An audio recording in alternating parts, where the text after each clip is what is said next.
in finding the wisdom to have the country cool down the temperatures and sit on the table and have a conversation about the posterity of this nation.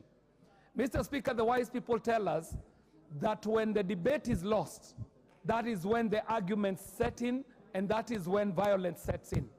But we are civilized people, Mr. Speaker, so that Kenya as a country is able to prosecute the matters that we find to be a thorn in the flesh in a decent way. And the National Dialogue Committee presented such a case.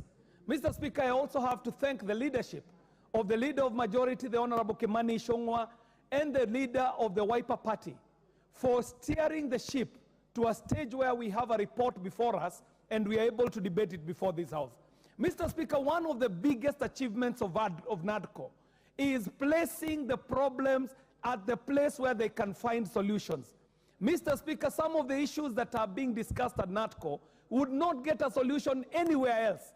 It could not get a solution in the streets. It could not get a solution in the bars. Some of the issues needed legislative remedies. And the only house tasked with the responsibility of legislation is the House of Parliament. Mr. Speaker, so this report is now properly and procedurally before the right place so that this House can do as it wills because it is guided by Article 95 and 96 of the Constitution to do what we are doing. Mr. Speaker, we are just coming out of the third reading of the housing bill, Mr. Speaker. And you remember that the housing as an issue came up in these NADCO negotiations. And there was a push and pull about housing. But Mr. Speaker, without going into the details that we have canvassed this afternoon, it is important to see how our deliberations this afternoon were well informed by what was conversed during the NADCO negotiations. But most importantly, Mr. Speaker, NADCO gives us an opportunity, unlike the previous commissions that have been held in this country. Mr. Speaker, we have had the Ndongo Land report. We have had the Kriegler report. We have had the Truth and Justice and Reconciliation report.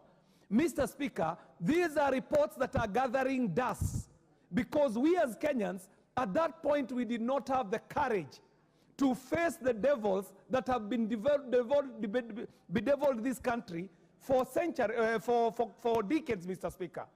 Mr. Speaker, it was during the BBI debate in this House that I said that if we had implemented the Ndongo Land report, if we had implemented the recommendations by Kriegler, if we had implemented the report called the Truth, Justice and Reconciliation report, Mr. Speaker, we would not have needed BBI because the issues about land that are being canvassed, that had become an historical issue, had been canvassed in the Ndongo Land report. The issues of historical injustices have been canvassed by TRJRC. The issues about election injustices were in the Kriegler report. So, Mr. Speaker, we as a generation now have an opportunity through this NADCO report to make things right, Mr. Speaker. Mr. Speaker, I also shall take this opportunity to place it on the floor of this House that the decision made by His Excellency the President must have taken a lot of magnanimity on his side. Because I am sure that there are people on the side of the President who were not seeing the import of sitting down and negotiating with the opposition. There must have been people who are breathing fire to the leader of opposition, the very esteemed Prime Minister Raila Amolo Odinga, saying to him that he should not sit down with opponents. But because of their wisdom, Mr. Speaker, we now have a report before us.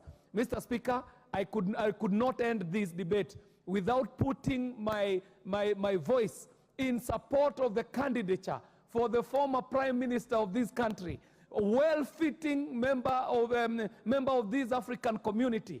He fits the bill to be the chairman of the AU. And Mr. Speaker, I have to say that he has my undivided support as he goes for that bid, Mr. Speaker. And I know Kenya shall be behind him as he makes this bid for a continental seat so that his career will end on an esteemed note. It is the chairperson of the AU Commission that is open. The Honorable Chaponga, what is out of order?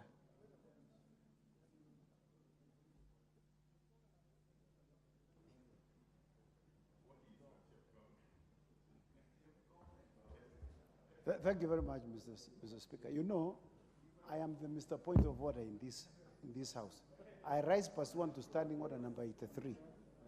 Mr. Speaker, and you must not allow anybody, particularly